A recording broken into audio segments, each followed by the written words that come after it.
There are a lot of events happening in these 3 chapters, and so for this first episode, what we're going to focus on is just the baptism of Jesus at the Jordan River by John the Baptist. And then our second episode will take the rest of those chapters, the elements that are covered by the different authors. And a little reminder here at the outset that the Synoptic writers, this would be Matthew, Mark, and Luke. Remember, SYN means same. Optic, what you see, your vision, it's the same view, the same look at something. They're all going to give us very similar accounts of the baptism of Christ. John, we covered that last week in the second episode of last week, his perspective on the baptism. Notice the amazing significance of the fact that you have the 3 synoptic writers who all focus pretty extensively on the baptism, and John also included it. John's usually the outlier. He's 93 to 94% unique in the kinds of things that he covers. So whenever there's an event in the life of Christ that gets covered by all 4 gospel writers, we pay attention. There aren't very many of them. The baptism, this critical beginning point, is one of those that is in all 4. And like I said, we covered the perspective from John last week. So today we're going to take the synoptic view of what happened at the baptism, keeping in mind that Matthew is trying to convince largely the Jews of his day that Jesus is the Christ. Luke, writing to Theophilus, Luke the physician, writing to this Gentile, either Gentile convert or Gentile friend of the church who hopefully is becoming a convert through the preaching of Luke.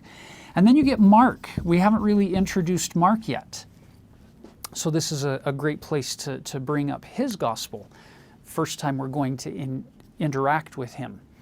Mark is in other places believed to be a character that is named John Mark in the book of Acts.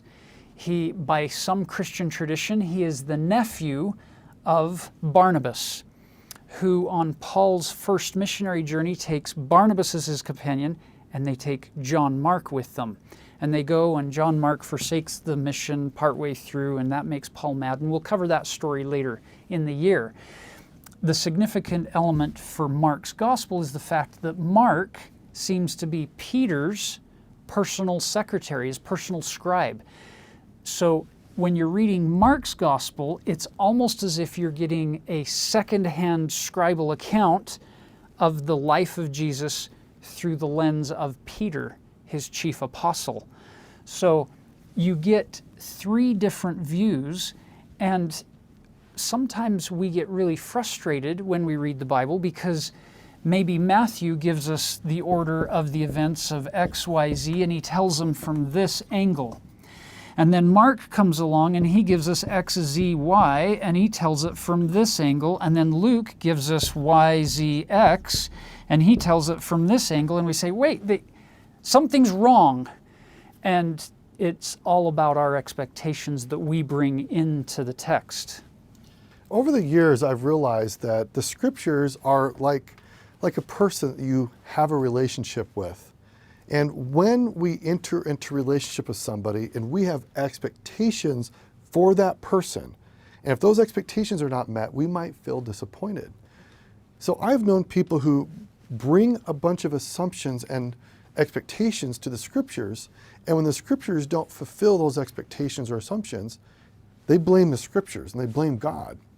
And I've learned over the years that, like in a good relationship, we have to be much more empathetic and charitable and understand people from where they're coming from. And the more we can understand the Bible and its perspective and what it is, instead of imposing our expectations, but instead letting it be itself and understanding it on its own terms, we can then say, okay, I can deal with this, that perhaps the text is a bit more complex than I'd expected, a bit more nuanced, and I don't have to abandon the scriptures or abandon God because there's some difference or some nuance. So as a reminder, Scholars have discovered that the Gospels were written in the literary style of an ancient biography. Now, modern biographies today have these qualities. Modern biographies, they're extensive, they're chronological, and they're exhaustive in their detail. They intend to be very particular and exacting in the details that they put together in a chronological order. Ancient biographies functioned differently. Their purpose was to be thematic and illustrative, to help paint a picture, to help people get a sense of the person of the story.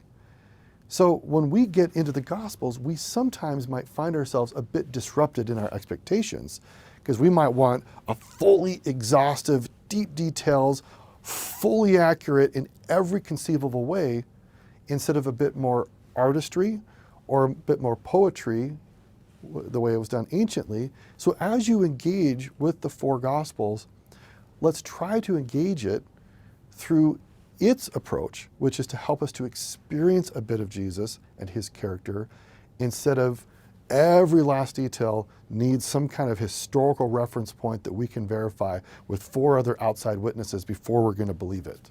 That wasn't the intention of the ancient writers. They're inviting us to come and see and to taste and to feel, and instead of having to eat the entire cake, here's a slice.